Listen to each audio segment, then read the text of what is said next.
ये तन मन धन से नहीं, हम इसके लिए मेंटली और शारीरिक रूप से तैयार हैं। चाहे गोली मार दी जाए, चाहे रेप हो, चाहे मर्डर हो, चाहे जेल में डाला जाए, चाहे फांसी पे चढ़ा दे सरकार, लेकिन हम सरकार के आगे झुकेंगे नहीं। अपने अधिकारों के लिए आखिरी सांस तक लड़ेंगे। ये हमारा अपना चैलेंज है सरकार से कि हम अपने अधिकारों के साथ छेड़छाड़ नहीं करने देंगे, अपने संविधान के साथ।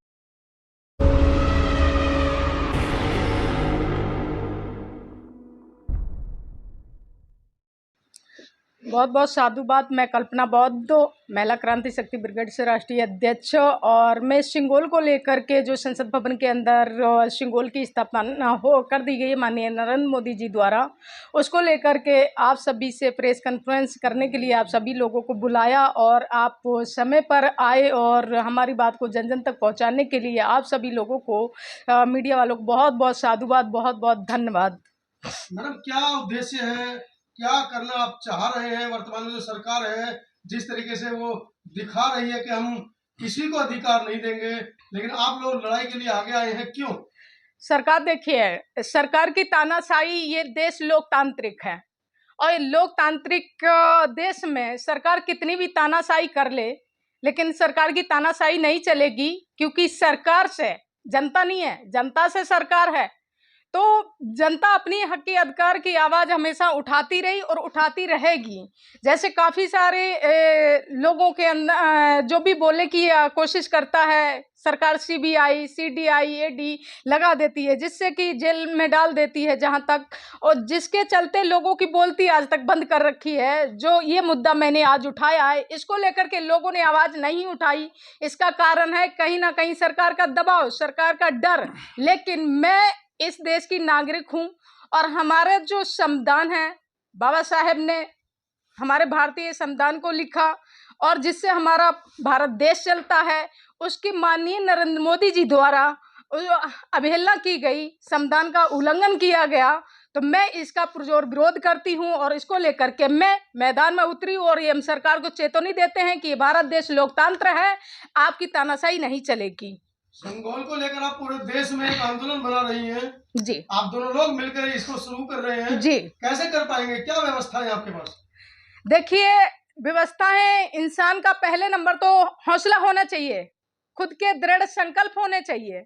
जैसे हमारे पास ना कोई साधन है, ना कोई संसाधन है, ना कोई बिजनेस है, कुछ नहीं, लेकिन मेरा महापुरुषों के प्रति हमारा लगाव, जो महापुरुषों ने हमें दौलत दी है, हमें विरासत के रूप में हमें संविधान दिया है, उसको बचाने के लिए हमारे लाखों करोड़ों लोग हमारे साथ इस आंदोलन के साथ खड़े हैं, और समर्थन देने को भी हमारे अलग अलग संगठन के लोग तैयार हैं। और उन्हीं के द्वारा, उन्हीं के साथ सपोर्ट से आंदोलन सफल भी होगा, और अपने लक्ष्य तक हम पहुंचेंगे भी, ऐसा मेरा विश्वास है अपने बहुजन समाज के लिए, कि बहुजन समाज पीछे नहीं हटेगा। माना कि सरकार ने जिस तरीके से लोगों के अंदर भय और डर बैठा रखा है, जो सामने नहीं आए। जिस दिन 28 तारीख को संसद भवन का उद्घाटन माननीय नरेंद्र मोदी जी ने किया, और उसमें हिंदू राष्ट्र की जो स्थापना की, लेकिन हमारे लोग नहीं पहुंचे, नहीं आवाज उठाई। उन्होंने उठाई, लेकिन वो वहीं तक शांत हो गए, क्योंकि उनको डर था। हमारे जो भी राष्ट्रीय दल के नेता हैं, जो भी बड़े बड़े संगठन के लोग हैं, उनको ऐसा ही लग रहा था कि अगर हम ज्यादा आवाज उठाएंगे तो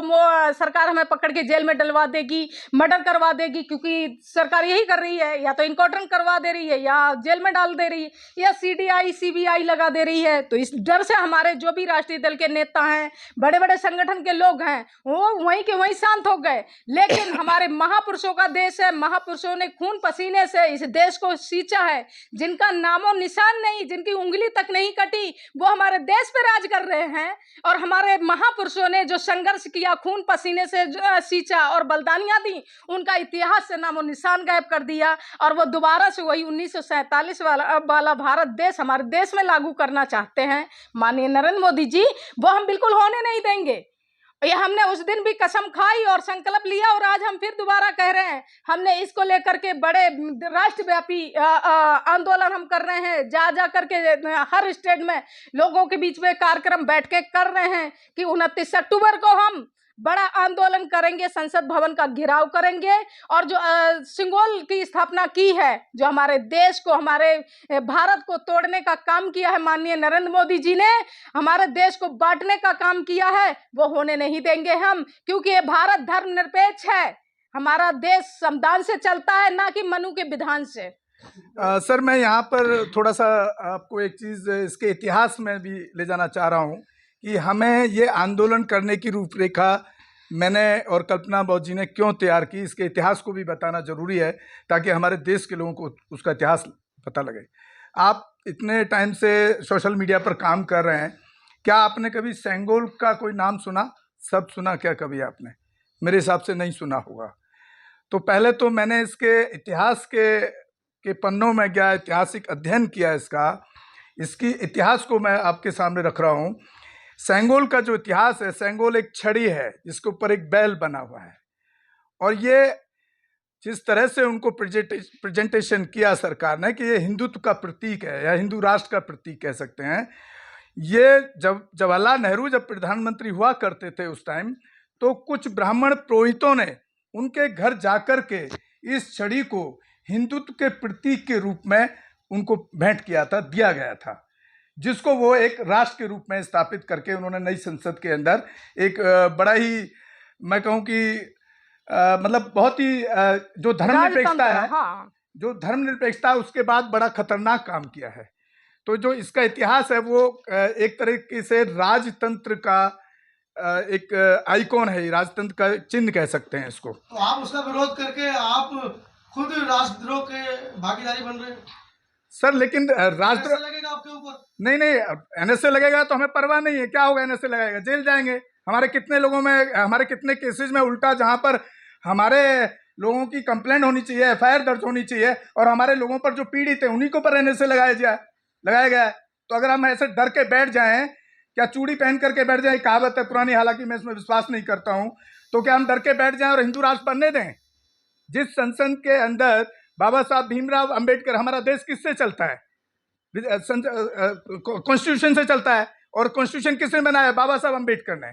और जब बाबा साहब अंबेडकर ने बनाया तो वहां पर किसकी प्रतिमा होनी चाहिए? बाबा साहब भीमराव अंबेडकर की। उनका तैलीय चित्र होना चाहिए, उनकी पूरी हिस्ट्री होनी चाहिए। मैं आपको अंदर की जानकारी दे रहा हूं कुछ खुफिया सूत्रों से, अपने सूत्रों से। उसके अंदर बाबा साहब भीमराव अंबेडकर का नई संसद के अंदर कहीं पर भी कोई भी जिक्र तक नहीं है। इवन देन वहां की दीवारों पर पूरे हिंदू राष्ट्र, हिंदू देवी देवताओं, भगवान जो काल्पनिक हैं, उनको वहां पर उकेर करके खड़ा किया गया है। अरे भाई साहब, आप संविधान की बात कर रहे हैं, जी, संसद भवन की बात कर रहे हैं। संविधान के अंदर उन्होंने छेड़छाड़ कर दी है, उसमें राम सीता के, श्री कृष्ण के फोटो डाल दिए। आप कहां तक संघर्ष करेंगे इन लोगों से? सर हमारा संघर्ष जारी रहेगा, हमें इसकी परवाह नहीं है कि लोग हमारे साथ आए या ना आए। हम अपील कर रहे हैं लोगों को, अपने समाज के लोगों को, हम उन नेताओं को भी अपील कर रहे हैं, चाहे वो बड़े लेवल पे बहुजन समाज के नेता हों, जो इस सब्जेक्ट पर कहीं भी आवाज नहीं उठा रहे हैं। मैं हिस्ट्री पे थोड़ा सा और बताना चाह रहा था आपको। जो हिस्ट्री है इसका, ये सरकार ने इसको ऐसे प्रेजेंटेशन किया कि ये हमारे राष्ट्र का प्रतीक है। ये जो सेंगोल है, जो ऊपर जो बैल लगा हुआ है, वो राष्ट्र का प्रतीक नहीं हो सकता, क्योंकि प्रधानमंत्री नेहरू को उस टाइम जिन ब्राह्मणों ने या ब्राह्मणवादी लोगों ने उसके घर में जाकर के उसको प्रेजेंट किया था। हम इसको एक बार को, ये ऐतिहासिक भी नहीं है, हम इसको ऐतिहासिक मान सकते थे, बशर्ते कि वो उस टाइम की पार्लियामेंट में उन ब्राह्मणों द्वारा प्रधानमंत्री ने उस टाइम के लिए स्वीकार किया हो। कल को अगर मोदी को कोई जाकर के, कोई अपनी मुस्लिम समाज के लोग कोई अपनी आइडेंटिटी या कोई ऐसी चीज आयात दे देते हैं, या बौद्ध वाले लोग सम्राट, तो क्या वो उसके घर में जाके देंगे तो क्या वो ऐतिहासिक हो जाएगा? जिसको कि सरकार ने इतिहास के पन्नों के रूप में दर्ज करने की कोशिश की है, और उसको इतिहास बताया जा रहा है सरकार द्वारा। तो ये ऐतिहासिक, पहले तो ये ऐतिहासिक नहीं है, इस पॉइंट को मैं क्लियर कर रहा हूं आपको। ये इंडिविजुअल उसके घर में दिया गया, नेहरू के घर में, और किसी के घर में आप इंडिविजुअल देंगे, आप उसको इतिहास कैसे कह सकते हैं? उसको राष्ट्र का प्रतीक कैसे कह सकते हैं? इसलिए हम इसके खिलाफ हमारी लड़ाई है। कब तक जारी रहेगी लड़ाई? सर जब तक नहीं हटेगा तब तक जारी रहेगी। नहीं हटाएगी सरकार ने तो लगाया है। सरकार नहीं हटाएगी तो हम जेल भरो आंदोलन से लेकर के जितने भी हमारे रास्ते हैं, संवैधानिक रूप के अंदर जो रास्ते हैं, हम उस जाकर के उस पार्लियामेंट पर भी जाकर के चढ़ाई का काम करेंगे। नहीं पार्लियामेंट तो नहीं है आंदोलन के पीछे? नहीं सर, मैं कभी राजनीतिक ना हूं, ना मेरा कोई राजनीतिक उद्देश्य है, ना ही मैडम का आपको बता ही चुकी हैं, उनका भी कोई ऐसा राजनीतिक उद्देश्य नहीं है इसके पीछे। मैडम क्या क्या कहना चाह रही है, मतलब आप किस तरीके से लोगों को समझाएंगी? क्या उनको कहकर, ये एक मोह इकट्ठा करने वाली बात है, क्या आप एक जन समूह को इस बात से अवगत करा रही है कि संगोल हटाया जाए और बाबा साहब की प्रतिमा लगाई जाए, संविधान को स्थापित किया जाए? कैसे कर पाएंगे? बड़ा बहुत भारी काम है, और आप तो पूरे देश में यात्रा कर रही है इस बार। जी हाँ, बिल्कुल पूरे देश में हमारी यात्रा चल रही है। 28 राज्यों साथ केंद्र शासित प्रदेशों में जगह-जगह मैं जा रही हूँ। मेरी 11 तारीख से यात्रा चल रही है और अभी हमारे कई राज्यों में 5-7 राज्यों में हम यात्रा कर भी चुके हैं और यात्रा हमारी जारी है। हमारा लोगों को समझाना है कि हम जिस देश में, जिस मुल्क में रह रहे हैं वो हमारा भारत देश है और जो हमारे देश पे राज कर रहे हैं वो विदेशी हैं और हमें इनसे अपने देश को बचाना है, अपने संविधान को बचाना है, जो हमारे बाबा साहब ने खून पसीने के साथ सींच कर संघर्ष करके हमारे देश के संविधान का निर्माण किया और संविधान को खत्म करने का काम किया जा रहा है। तो ये जन जन जाकर के लोगों के घरों घर जाकर के लोग हर स्टेट में जाकर के लोगों को बता रहे हैं, समझा रहे हैं, अपील कर रहे हैं। मेरा अपील कर रही हूँ कि लोग आए, अपने हक की लड़ाई लड़ें। मैं किसी से नहीं कह रही हूँ कि भाई तुम मेरे साथ खड़े हो जाओ, सिर्फ अपने बच्चों के लिए, अपने देश के लिए, अपने संविधान के लिए, अपने भारत देश के लिए आपको बचाने की अपने सबकी जिम्मेदारी है। महापुरुष सबके थे जिन्होंने खून पसीने से सींच कर संघर्ष करके तुम्हें यहाँ तक लाए, तो आप अपने सिर्फ अपने हक की लड़ाई लड़ लीजिए, अपने भारत देश को बचा लीजिए। मैं सबसे इसी तरीके से निवेदन करती हूँ, अपील करती हूँ कि आप मेरे साथ मत आइए, सिर्फ आप अपने हकदारों की लड़ाई लड़िए। और लोग ऐसा नहीं कि समर्थन नहीं दे रहे हैं। मैं अभी भोपाल गई, मध्य प्रदेश गई और इधर जयपुर राजस्थान गई और पटना गई, तो लोगों ने समर्थन दिया और पूर्ण रूप से सहयोग साथ समर्थन दे रहे हैं। मुझे पूर्ण विश्वास है कि ये आंदोलन पूरी तरीके से सफल होगा और लोग अच्छे से साथ खड़े हो रहे हैं और हर तरीके से तन मन धन के साथ में मेरे साथ खड़े हो रहे हैं।